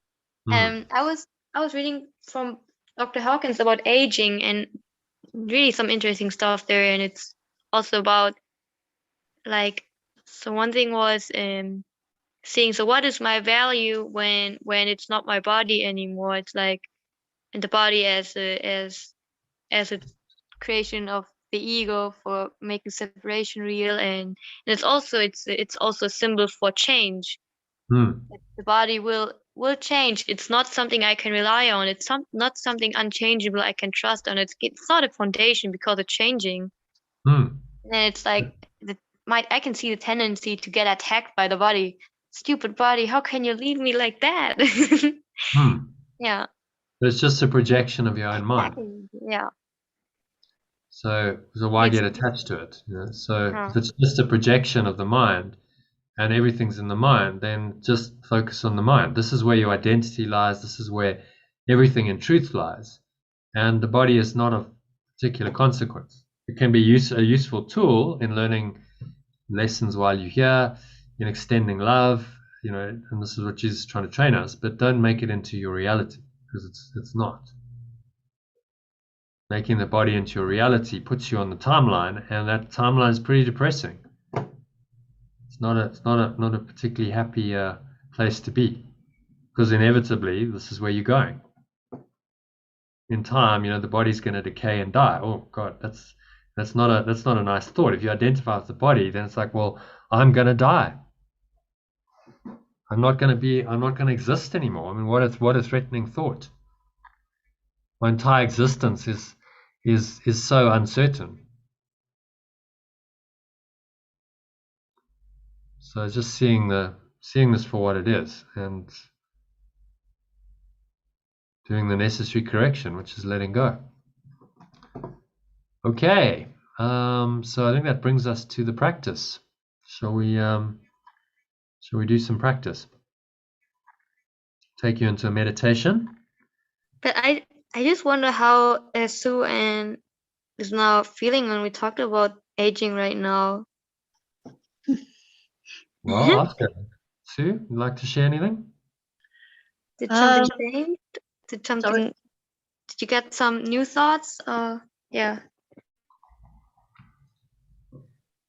Yeah, well, it's quite a lot on my mind at the moment, actually, because John and I are both getting physical things happening to our bodies that, demonstrations that we're slowing down, deteriorating, or the body is rather. So it is quite a practice to get into, to let go of the idea that we are bodies. Yes. And that's your ongoing lesson. It's just to keep, if it shows up and you find you're getting attached and you get emotional about it, okay, just let that go. It's not really who you are. It's just a sensation. The Vipassana body scanning will help you a lot, because it's just, okay, what is it? Just sensation. Apparently a lot of the Buddhist monks, been practicing this for years and years, they actually die consciously. They die in meditation. They go, okay, I'm going to die now, and I'm going to do my meditation, and I'm just going to observe, do what I do, just observe sensations. Just observe sensations. Oh, okay, so the body's dying. And they observe it, and their mind is free. There's no trauma, because they're just in that observation state, and they die in meditation. So what a way to go. No stress, no trauma. It's just an experience because they got used to just observing everything, going, okay, just an experience. That's all. Sensations in the body, okay, I can observe it objectively without attachment, and find the equanimity that lies beyond that, which is the same. It's exactly the same teaching, whether you call this God or love or oneness or nirvana. It doesn't matter. In this practice, you're letting go of your attachment to the body sensations, your interpretation of body sensations. So it's a form of letting go, which takes your mind into this higher place of equanimity, where you're connected with your source. But do we actually, I mean, are we supposed to use magic to improve the situation, like, getting the hearing aids, John getting his cataracts sorted, having surgery for things? Difficult to know what to do. I mean, Jesus does give some guidance. He talks about magic, and these magic solutions on the level of form. And he says, well, they're not bad or evil. It's not ultimate truth. But if the mind is too fearful to accept the real correction, then, magic might be appropriate. And with aging, it's like, okay, well, if that makes your life easier, you've got cataracts. Okay, you can't see properly. All right, well, but don't get attached to the whole thing. Don't go, oh, this is really a problem, and I feel threatened because now my body's decaying, and I feel the threat of death coming on. Don't allow that to happen. Just observe it and go, okay, well, whatever. Yes, so cataract, all right, well, I'll get that fixed. And you rise above the attachment or the identification with the body. That's really the key. Because when you're identified with the body, it's a very fearful place to be. Yeah, because then you start going down the timeline and thinking, well, this is happening now. What's going to happen next? Yeah. What's going to happen next? Am I going to lose my sight? I'm going to, and so on. And now the more the mind thinks that, the more you actually make that real. Because that's how it works. The mind creates the reality. Whereas if you let go of it, you don't have to. I mean, you can reverse that whole process. I don't think you do need to suffer serious decay and aging in the body. I don't think it's necessary. I think there's a way not to do it. There's, again, look to the east. Some of these Eastern masters in Tibet and so on, apparently they lived for hundreds of years. They didn't seem to age. They'd kind of tapped into this fountain of eternal youth within them, and the body just didn't decay. And when they're ready to go, they just kind of lay the body aside. So, okay, I'm ready to just to leave. And so you don't have to have this. But if you are having some of these problems, your only answer is, well, I can let this go. I don't have to make this into something that's real, that really has the power to affect my mind. And tell me that I'm under threat, and tell me that, actually things are going wrong, and then create anxiety in the future. There's really nothing to be anxious about. Yeah, you're going to go to death. It's inevitable. We all are.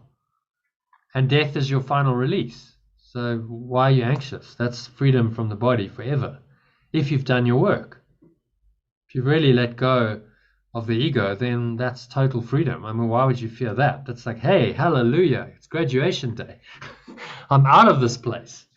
There's nothing to be feared. It's, if you've prepared your mind, it'll be a very, very blissful experience. So, this is our task. As you go on the timeline and these things show up, just go, no, this isn't real, this isn't true. And I am free. I'm still pure formless awareness. I'm not a body. One of the key teachings in a lesson Jesus teaches us, and he gets us to repeat it in one of the review lessons. I'm not a body. I'm free. I love that one. Or I'm still as God or love or pure formless awareness created me. So it's a direct denial of this whole timeline consciousness and the body and aging and death, saying you must deny this because it's not your identity. You are not a body. So I guess that could just be your mantra. You know, I'm not a body. I'm free. It's not my true identity. Hearing aids, cataracts, all this kind of thing. I'm not a body. I'm free. And then paradoxically, that's going to actually improve the body. Body's likely to remain fit and healthy and functional for a lot longer, because aging is of the mind. Mm. The mind ages the body. You believe these ideas and you think these thoughts, then, well, okay, that becomes your reality. And it can be reversed. I mean, David Icke told that story. I don't know if you listened to that video. He had serious arthritis, like he couldn't walk properly. And instead of going, oh, where's this going? And he's fearing the future because it's going to get worse. He just let it go, and he went, no, this isn't true. This isn't my reality. I'm creating this, so I'm choosing now to let it go. And now he's pain free. He says, I don't have it anymore. It's just disappeared. No drugs, no magic, just changed his mind. And reversed that seeming inevitable progression of, most people go, oh, well, I've got it now. It's going to be, what's it going to be like in 5 years? It's going to get worse. Mm. And he just corrected his mind, and it got better. So miracles transcend all of us. They transcend the laws of time and space. They take you out of the timeline. They raise you above the battleground. There's nothing they cannot do. So just keep on letting go, because that's the mechanism of miracles. I just wonder, when it comes to the body, there's I also feel it's like accepting the completion I am. And so feel accepting the love I am. Yeah, well, the body is a denial of our source. So if I believe I'm a body and I'm on the timeline, and then I'm subject to all these conditions of the body, then I deny my identity. I deny I'm pure formless awareness, because my mind is elsewhere. My mind's attached to this level, which is level confusion. Jesus saying you're level confused. You think you're a body and not a mind. It's a profound level confusion, and you must correct that through forgiveness or letting go. I can see this, how nasty I have really sometimes nasty thoughts, like ego's coming with, oh, now you're feeling suffering and that's what you need. That's what you have to feel because you're so unworthy. So just like it's getting excited with suffering of the body. when about the physical sensations, yes. Oh, yeah, it's insane. I mean, it really is. It's an insane. I'm happy that you laugh about this. I'm so happy. Don't laugh about it. It's just crazy. When the ego does that, just go get back in your box. It's just a stupid, idiotic, crazy thought. Yeah, and then that's not even enough. So 5 minutes later, oh, I'm so poor, I suffer. You say? Yeah. And then 5 minutes later, I'm so poor, I suffer here. Who did this to me? And it's always trying to convince you you're on the timeline. So the ego's, I could maybe get too many arrows there, but the ego is always trying to pull you down onto the timeline. So the ego's interpretation will be, oh no, this is really real. No, you really have been rejected, or you really have lost someone, or this is terribly traumatic. And it's going to try and pull you down and root you into this identity on the timeline. And each one of these little notches becomes another block to the awareness of love's presence. Right? You just get blocked and stuck on the timeline, and you cannot escape that. And only letting go or forgiveness frees you from the attachment to this timeline. So another diagram just to kind of hammer the point home, what we're trying to do here. Like, don't get attached to the timeline. I need to go in 20 minutes. Okay, well, let's do a meditation then, shall we? Okay, any other questions, or can we go into a little med? I'll guide you through the practice.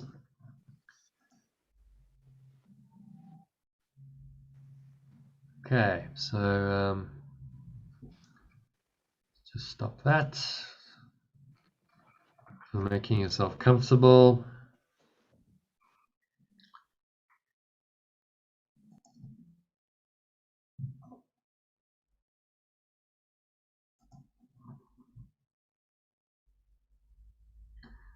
Okay, so just sitting comfortably, feet shoulder width apart, back straight. Cup your hands in your lap, close your eyes. And start off by taking a nice deep breath in through the nose. Breathing in, noticing how the stomach rises and the chest rises. Subtle flow of air in through the nostrils, clenching the sphincter muscle.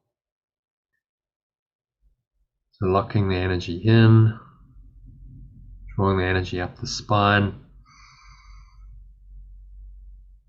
into your heart center, drawing it up into the crown of your head. Just pausing at the top of the inhale.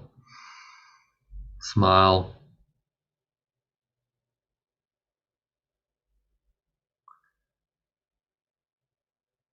And so just scan your mind now. Notice whatever's going on in your mind. Recognize that these thoughts are just images that you've made. And sometimes we see those images within as thoughts, ideas, visions. And then we also see them as outside of us. It's the external world. First phase of the exercise, we're going to focus on the internal. Look at the thoughts. Recognize they're just images.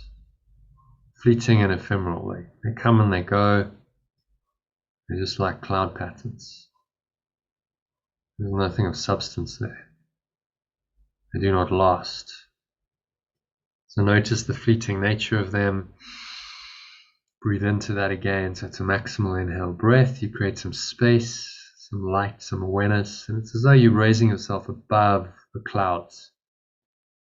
So imagine you can fly, you're just zooming through the cloud bank.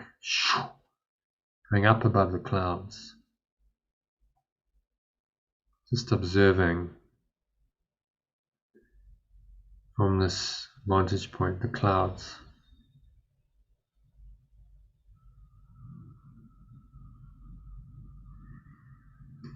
And you just watch them drift away as you exhale, blow them away with the breeze of your breath. And then go into the nothingness they really are. Exhaling, extending, releasing them.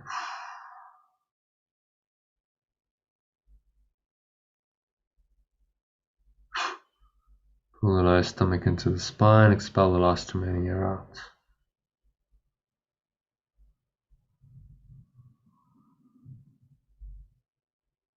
And just rest here in the peace and the stillness. So you've let go, and you've let God, you just allowed peace and stillness to arise in your mind by letting go of these images. Just miscreations of the mind. So whatever they are, just let them go with the breath, breathing in and out through the nose, noticing how the stomach rises and the chest rises. Subtle flow of air in through the nostrils. Notice the sensation of the breath in the nose. When you exhale, and use the exhale to help you just let go of whatever it is that's disturbing your peace in any way. It's blowing it away like a cloud, just drifting away to the nothingness that it really is.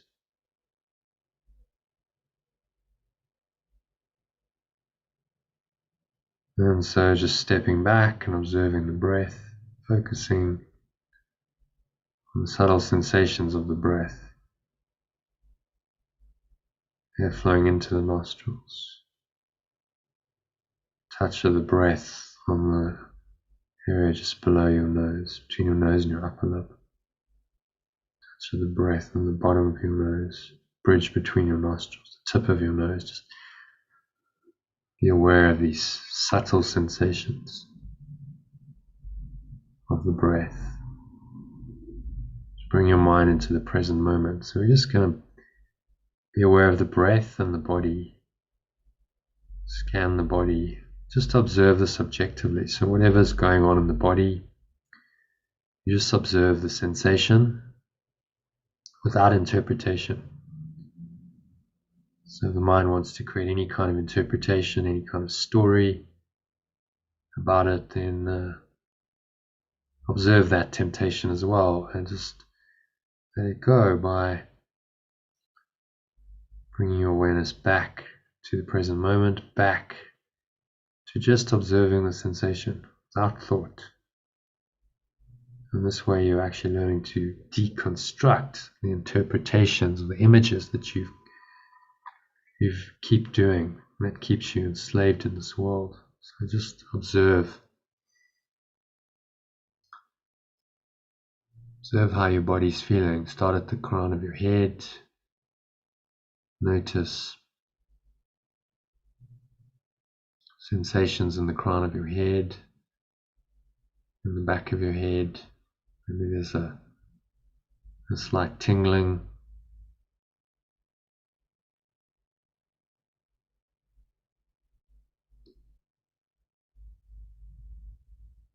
In the back of your head, notice a tingling sensation in your face, your jaw, your mouth. There's a subtle taste in your mouth, notice that. Touch of your tongue on your palate, on your teeth, notice that. And just keep the breath flowing in this nice, deep, slow, rhythmical pattern. So it's kind of going on in the background. Notice sensations in your neck and your shoulders. Maybe you feel some tingling, prickling, maybe some tension, feel heat. Again, don't interpret it, just observe sensation. And then you exhale, just sigh it all out and let it go. Have a sense of just dropping the shoulders down, releasing. You maybe feel a bit of tingling in your neck and shoulders. Observe that equanimously, so no attachment. Observe the sensation in your upper arms. Just run your awareness through the entire arms. It's from the skin.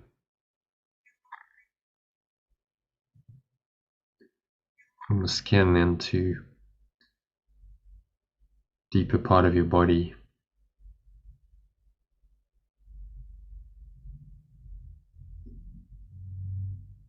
There's a subtle energy in the arms, running down the arms to the wrists, hands, fingers.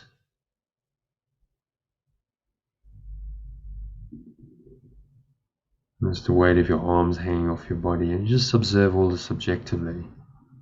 So you're a third person, just observing the sensations. These things called arms, run your awareness back up from the tips of your fingers, your hands, your wrists, forearms, through the elbows, to the upper arms,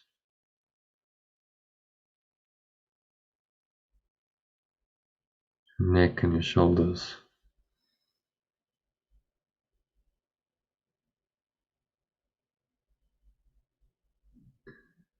Just breathing in and releasing as you exhale. Let it go. Feel any tingling, any sensations on the skin, any deeper sensations in the body. A subtle flow of life energy, perhaps. Notice that.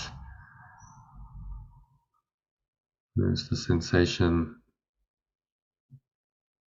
in your lower back, your stomach. Maybe there's warmth, your tummy's rumbling. Just whatever it is, notice it objectively, without interpretation, without judgment.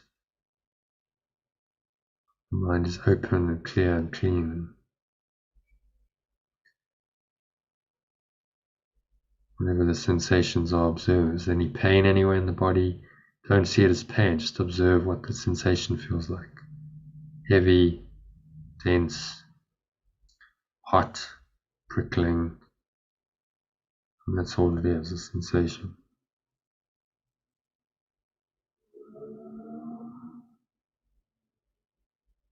And so, notice the sensation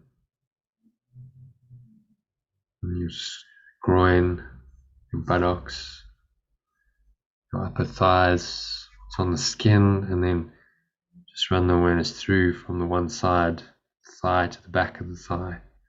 You notice a subtle life energy there. Run it through your knees, your shins and your calves.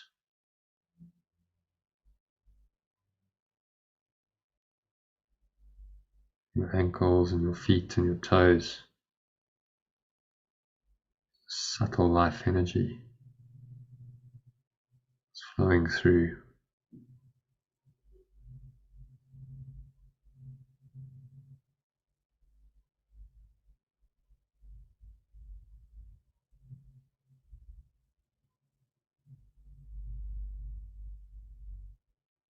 From the crown of your head to the tips of your toes. So as you breathe in again, in one breath, just sweep your awareness from the tips of your toes all the way up through your feet, your ankles, shins, calves, up through your knees. Another breath in through your upper thighs, back of your thighs, through your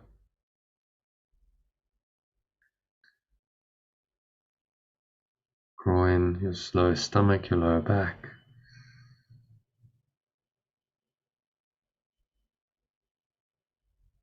Your middle chest, upper chest, and just rest here.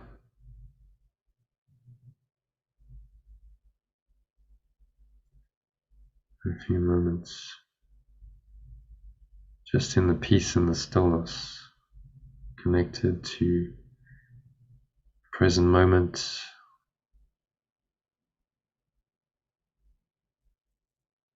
Feel the life essence in your body, centered in your heart.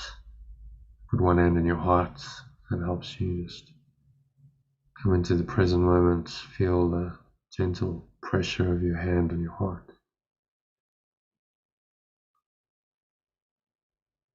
And just sink inwards. That's where the truth lies.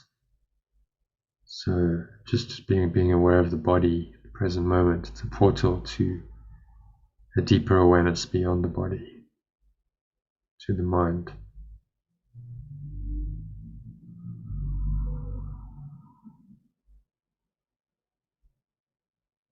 And sink into that presence of God or love, pure formless awareness,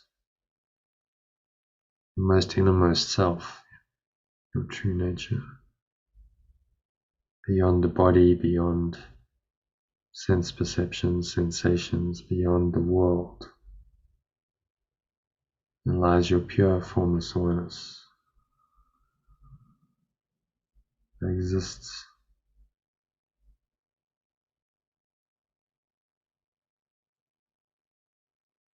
in your mind. It's not in the body, it's in the mind. So just surrender to this experience for a couple of minutes of deep silence. Just breathe, relax, be still, let go and let God. Or pure formless awareness, your own most innermost self and nature, show you, reveal to you what it is, what you are. For the next couple of minutes of deep silence.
If any thoughts arise, just observe them casually, and if you're wanting to let them go, remind yourself that my thoughts are images that I've made.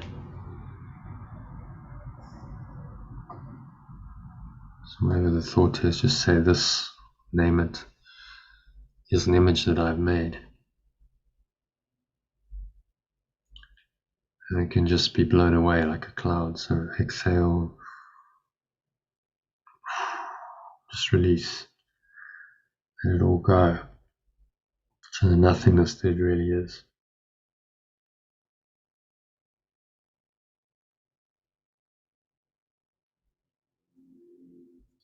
And sink into the pure formless awareness of the blue sky, your true nature, the light of your source shine through that. Nowhere else to go, nothing else to do, nothing else to think about, no images, no cloud patterns are necessary. Just be in that awareness for another minute or so of deep silence.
And so just coming back gently to awareness of the body,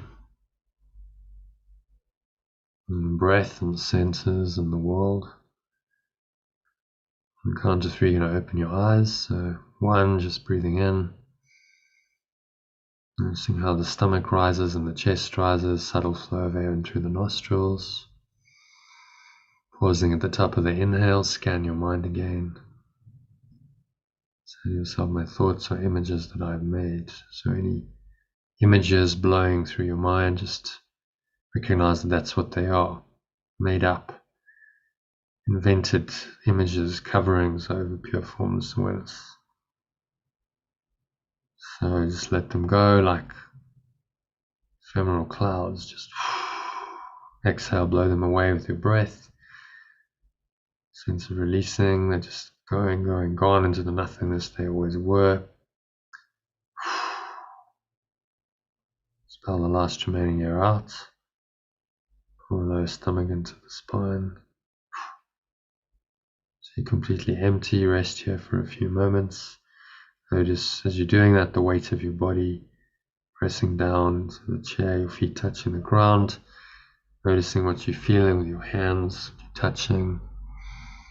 Maybe there's a subtle taste in your mouth, a smell in your nose, and notice what you're hearing.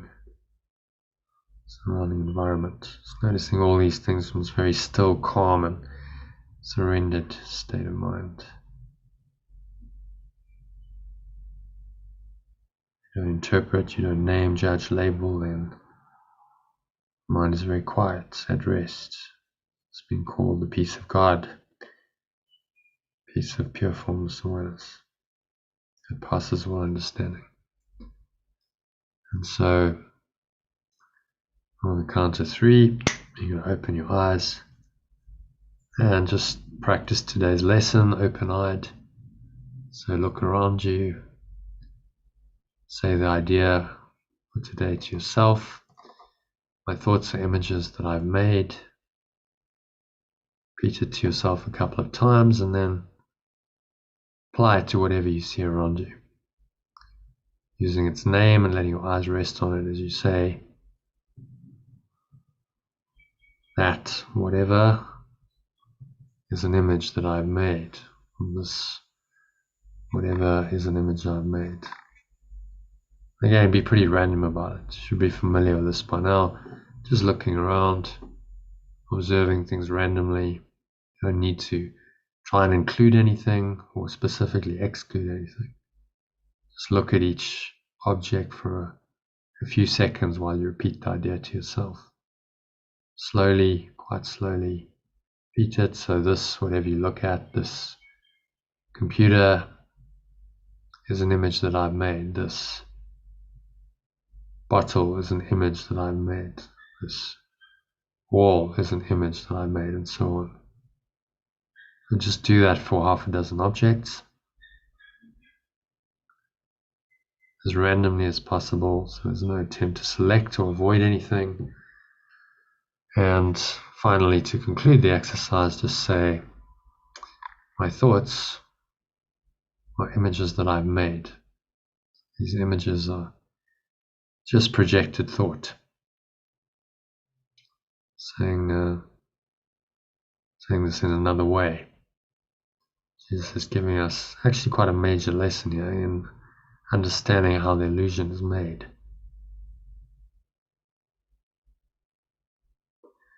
So that brings us to the end of the meditation and the end of the lesson.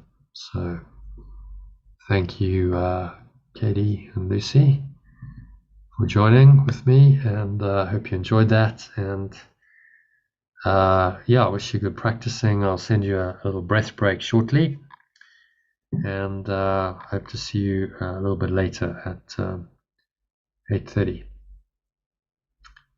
Sorry, that's 6:30 UK time, 7:30 German time for the evening session where we'll dive into the text. Okay. Thank you, and